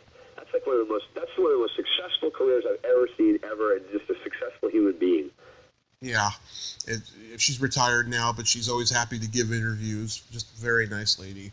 I enjoy her. Oh gosh, man, she is absolute Hollywood history. She's like one of the last great. She's like what's his name? Who's the guy that the little scuffy guy who's the one that died? George Burns. She's George like Burns. Kind of Yeah, and she's been around like longer than anybody. Well, Kirk Douglas, he's still sane. Kirk Douglas is 103. I know, that's wild. Is he really 103? Yeah. Do you know what's so weird, man? Kirk Douglas got like that MS or whatever he had, Parkinson's, or whatever he had. I remember, dude, like 25 years ago on the Academy Awards, he drops down and starts doing push-ups. He gets up and starts doing push-ups. He's like going wacky, man. And it was like you see him like when Michael put him in something else where you saw he was really kind of slurring really bad. That's amazing that he's hung in there that long. Yeah. Because he's not a healthy man. No. I guess he is, but he's like, didn't he had something? Doesn't he have something? He had a stroke. He had something, MS or Parkinson's, or something was wrong with him. Yeah, he has something along those lines, but I know he had a stroke. Well, maybe he just had a stroke. Yeah. Maybe I just had a stroke and not just what got him, because that's possible. Because then you can go on normal, but it's just I think because his whole side's kind of like swayed. It's like he's talking like when the left side usually goes in a stroke, so maybe that's what happened to him. Yeah, he can't talk like he used to. That doesn't necessarily lessen your life. It's just like it either kills you or you can go on. It happens when it happens. Yeah. I believe, I'm not sure. I'm not a physician, but I think that's it. But God darn, I didn't realize that. 103 years old. Wow. Yeah, it's crazy. You know what? Here's one. Try to find out how old this guy is. Nobody seems to find out how old Harry Kissinger is. Henry Kissinger? Yeah, it usually has just a question mark afterwards because whatever it says, it's like he's older than that. Because I swear he looks the same now as he looked when I was a kid. Like in the 60s, he looked the same. That guy's got some sort of elite something that he's taken. I don't know, but he's on some program of like he's 96. Shit. He's like with the Rothschilds. He's 96. Like Harry Kissinger is one of the most powerful men in the world, and he's just. See, you got to Google. Can you see a thing? I don't know. He's way over 100. He's 96. Oh, man, that can't be right. Because then that would mean he was only 50. Wait, shit. If I'm 55, wait a second. If he's 96, right, 55. All right, 55, something make him... Shit, he was like, I swear, dude, when he was back, like when Nixon was around, he was like in his 60s, then there's no way he was in his 30s. He was at least as old. Well, I don't buy that. I don't believe that. I don't know. Oh, I think he's way older than that. Because he's been in government since, since before your parents can remember. Like my great-grandparents remember Kissinger being around. Yeah. He was around like at the beginning of NASA. He was around way back. He was around he was around like in the 40s. So if he was around the 40s, and that's like, my mom was born, and she's 80, and there's no way he was he was 16 doing all that shit. I just think that's like, I swear it said that a long time ago, 96, man. Yeah. I'm serious. I don't know. He's just one of those guys that's freakishly old. Yeah. But if you look at him and look at pictures of him and look at the thing, he's aged in a bizarrely, not normal way. It's just weird. It's weird. Look at pictures 40 years ago and he looks kind of the same. It's just, he doesn't really change. He's not an attractive guy, but he just seems to stay the same. He looks the same, definitely, yeah. Doesn't he? Yeah. Yeah, it's weird because he's got a lot of Arabic in him and stuff, so he doesn't get that agey kind of thing. He's got his skin, but he's like, can you believe where this conversation's gone? Shit. I probably won't make it through the night. So maybe get me with some sound waves or something. Well, before we wrap this up, tell me about Euphoria. Euphoria is amazing. If you have anybody out there that has anybody who's, well, first of all, it's great for everybody. It's a preliminary. It's basically, as far as I'm concerned, it's a life extending thing. What happens is it's DNA and it's nutrition that's taken. Every human being's got what's called SNPs, and the SNPs are your downfalls. These are your weak points. Like, they say, like, nobody's made perfect. Well, it shows your defaults, like where your weaknesses are. You know what I'm saying? Like, they'll say, like, so many guys, oh, it was in their genes. Well, everything's, like, in your genes. It really is. Unless you get, like you got in a car accident. That's not necessarily in your genes. But anyway, So everybody's got these. And if you've got any family or you've got parents that passed away early or anything like that from any sort of, like, diseases that are genetic, anything like that, this stuff can be corrected.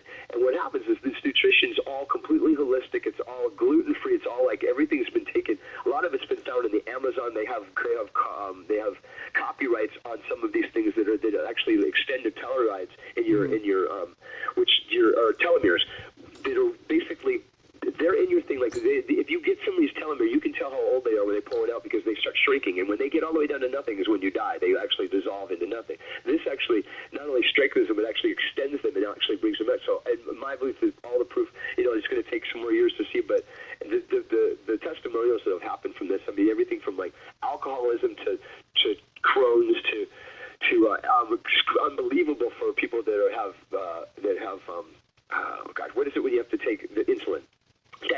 Diabetics, yeah. Fantastic for that. Great for depression. Great for people that like have achy bones and all of their joints and all that stuff. Why some people have the joint problem and other people don't is it's a lot. Their genetics, and they just allow certain things in their body. Also, what happens, you get like a 35-page report exactly showing you where all your weaknesses are, and your nutrition's made. It comes in, it's in capsules, and it's delivered to your door. And you basically, it's made only for you. It has a barcode on the side that's only you will be the only person on the planet that has exactly what you have on it. Mm-hmm. Like I could take a picture of my jug and send it to you, and you can see what it looks like. It says Tom Fridley on the side. It has a code number, and mine my girlfriend has hers, and hers are a little slightly different color.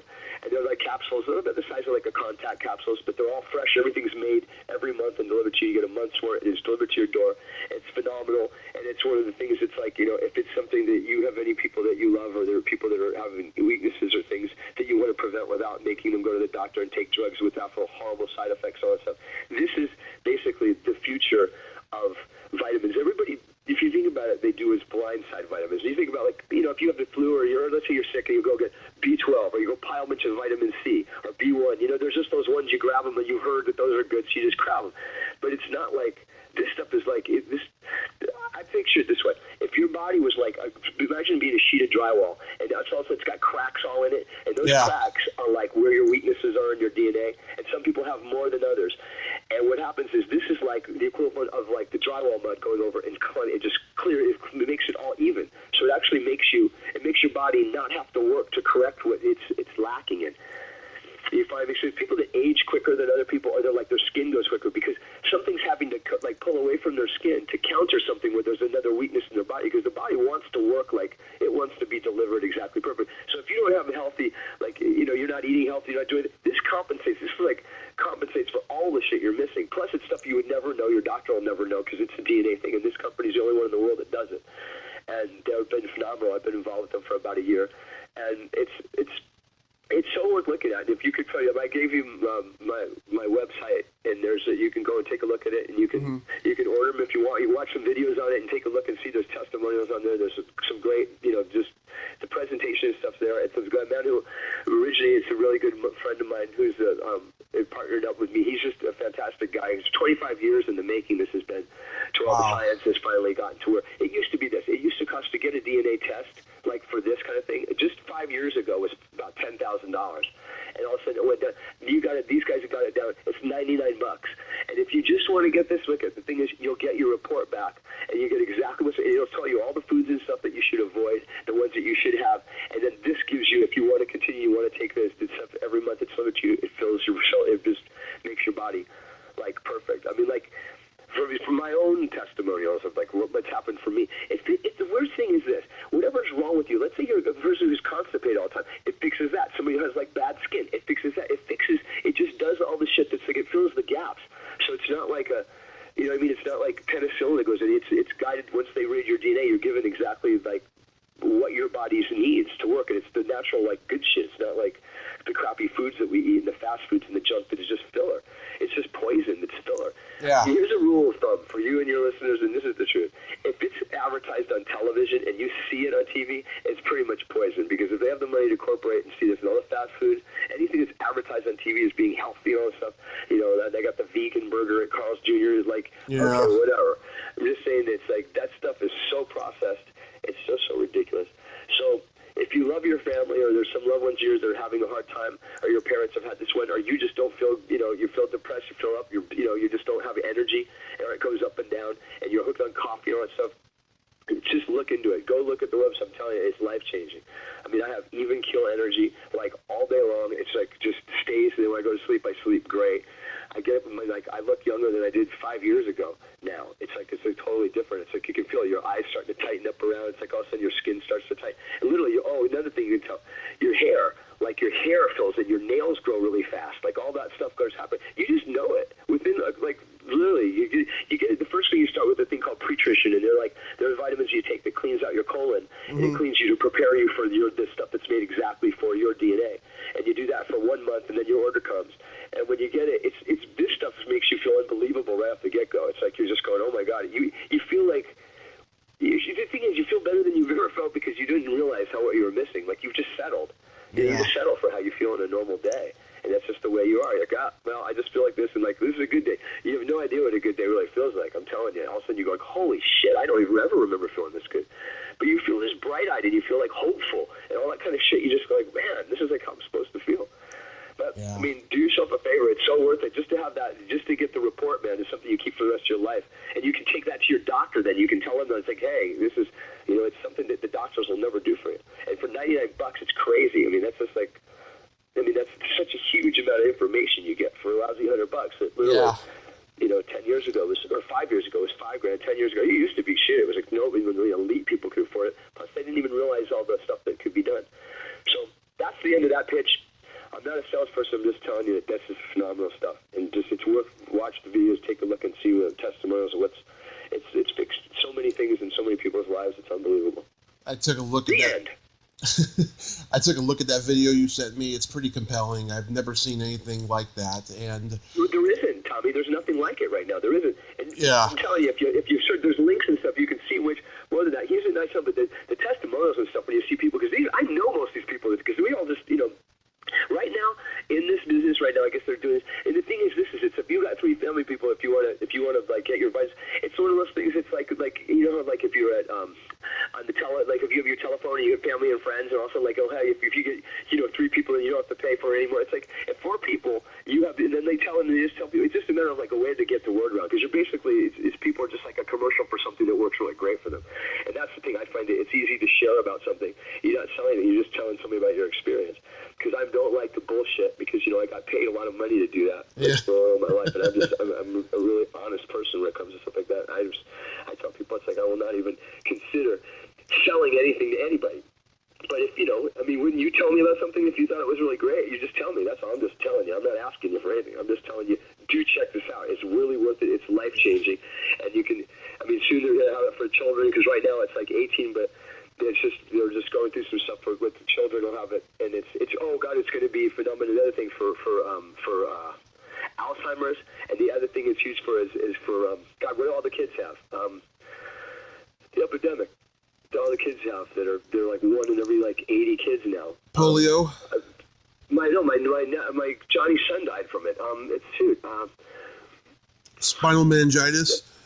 No. It's a popular. I can't believe it. God, everybody, it's been diagnosed like all the kids. It used to be like 5 years ago, it was like 1 in 500. Now it's like 1 in 80 kids. I'll have it's like learning disorder. They're all they don't. ADD, autism. Yes, autism. Yeah. Autism. It's been doing wonders for that. You can watch somebody like over 2 weeks, all of a sudden they never even make eye contact, and all of a sudden they're talking, and they're like, oh my god, and it's like they come out of that cloud. Because they're like, when they describe where they were at, it's so much different than what they were being prescribed for. Because you can only imagine what's wrong with somebody when they look a certain way, right? Mm-hmm. When they come totally out of it, it's like you in a coma. Like you're in your coma. Nobody can tell you what the hell you did in their coma. They're just staring at it like, maybe he'll die, maybe he won't. And you come out and it's your story.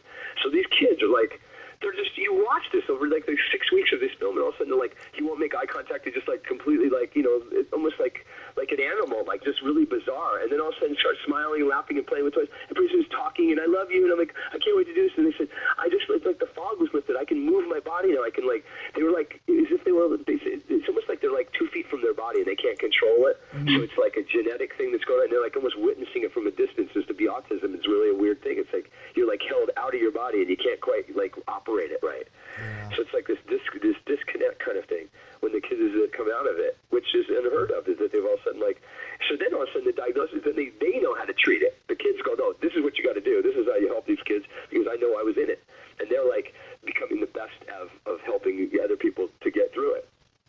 Mm-hmm. You know what I mean? Because they know exactly what it was like. They say, oh man, no, it's like that Twilight Zone where the guy's like lying there and he's like, he's not dead, and they're going to bury Mary, and the little tear comes out of his eyes, and he's talking, and somebody goes, "You can't see me, you can't." It's like that kind of a thing, where they're just like, they're thinking clearly, but it's not coming off that way.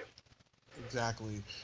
So that's just, anyway, but thank you so much for your time, man. It's been a pleasure. We did probably a couple hours, didn't we? No, we did like 95 minutes or something. 90 minutes, something like that. But are you like cutting it as we go? Do you just like do it, or do you go back through it, or do you just play the whole thing? I'm going to edit, like, there was like 5 minutes of silence after my intro. I'm going to cut that out and stuff. But if you want something edited out that you mentioned, I can do that. You mean 5 minutes you mean silence is up for advertising? Oh, no. There was just like 5 minutes of just blank silence while my recorder was on. You mean you and I didn't talk for 5 minutes? No, yeah, like, okay, I recorded my intro, and then I waited for your call, and there was like 5 minutes of waiting, and so I'm going to cut out all that silence at the beginning. Oh, okay. So the phone was on, like, the whole time I talked to you, it was on, like, when I first answered the phone, when I first called you, it was on. Yeah. Oh, okay, I didn't know, because I've done this before, where it's like, okay, so we're going to start now, because they try to give you a thing. That's cool, it doesn't matter. But you were definitely I've done probably 4 or 5 of these, and I think I'm going to have to put you at my favorite one so far. Oh, thanks, Tom. I really appreciate that. Yeah, you're really knowledgeable, man. I learned a lot from you. It was cool. You knew all the shit. Oh, thank you. You did. You knew. Let's see if I can even think of anything that you didn't. Let's see if I can pull up one thing that you didn't remember. Let's see. Well, the dreams thing you had no way of knowing about. Yeah. Let's see. Dang, you know what? I guess what you didn't ask, I brought up anyway out of the blue, but you were aware of all of it. There wasn't anything. I mean, the actors that most people wouldn't even know who they were. You knew who everybody was. Yeah. And then you asked me, you brought back people from the past. I'm telling you, Tommy, I hadn't thought about in a long time. Wow. I hadn't thought about Israel in a long time. That was just put a smile on my face. I go, God, I wonder how Israel is. I wish I'd, like, all the cell phones I've lost in my life that had phone numbers that I'll never have again. Yeah. Because you couldn't really get them all back in the day. Like, you lost it. It was like you really couldn't get all your numbers. They weren't being in the cloud somewhere. I lost a lot of numbers in my car accident phone, and most of them I don't need them because they were all pieces of shit. That's true, too. Yeah. Users. Yeah. Absolutely. Well, you're a good man, Tommy. Hopefully I'll get to meet you sometime. Thanks, Tom. If you want, whereabouts in LA do you live? I live in Redding, California. Oh, you're in Redding. Okay, because I'm in the Valley. I was not in the Valley. I'm going to go in February. I got to go visit some my girlfriends or my in-laws, kind of. So go see them. Oh, you know what? You may know this. Do you know who Marty and Elaine are you remember from the Swingers? Marty and Elaine are that couple. The jazz players. They're like 85 years old. They play in the Dresden Room. They're in the Swingers, the movie. They did Target commercial. They're like. I think really so. They're great. It's like a woman and a man. He plays drums and stand-up bass, and she plays guitar or plays piano and sings. I think Marty so. and Elaine, they're called. They're famous world around. I think so. I'd have to see But they were them. in the Swingers. They were the ones that were like in that thing. They also did a couple of videos. Who died not too long ago? Who had the great voice? The one that was laid back was Tom Petty. He did a couple of Tom Petty's videos. They were in a couple of Tom Petty's videos too. Nice. You recognize him if you saw him, but that's who my in-laws are. That's my girlfriend's parents. So we go to the Dresden Room, which is a blast. They play there 5 nights a week. 85 years old. They Guinness World Record for the longest job in any musician's ever had at the same place. They've been there for like 41 years. Nice. I'm coming to LA. They used to play 6 nights a year, or 6 nights a week for like 32 years, and then they're 85 and 86 years old. Nice. They still jam. They're like they're furiously good fucking jazz players, and they're just fun. They're really nice people. Anyway, I'm coming to LA in May for like 4 or 5 days for Monsterpalooza and stuff. You know what? Maybe I'll see you there. Maybe Sammy will be there, and I'll come see Sammy, and then we'll hook up wherever. Maybe. I'll let you know. Who knows? We'll bump into each other. Okay, Tom, thank you so much for coming on tonight. No problem. It's my pleasure, man. Have a great night. Yes, I wish you success with Euphoria, and I'll send you that comedy set of mine. Thank you very much. Well, just take a look at it. If you see anybody that needs help, just show them that way. If you can't do it right now, just let somebody experience it that you know personally, and then you'll see. Exactly.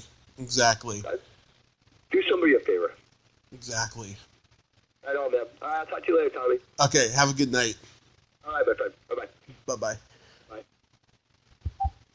Well, there you have it. Tom Fridley. Ain't he a cool dude?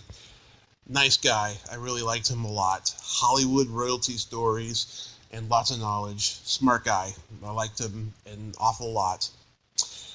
If you like this video, everyone, please subscribe to my YouTube channel. Add me as a friend on Facebook. Join my Tommy Kovac comedian page on Facebook. Follow me on Twitter and Instagram and all that fun stuff. Well, that's all the time we have this week on Splat from the Past. Until next time, this is Tommy Throwback Kovac saying, there's no shame in living in the past, because the present sucks. Later, dudes.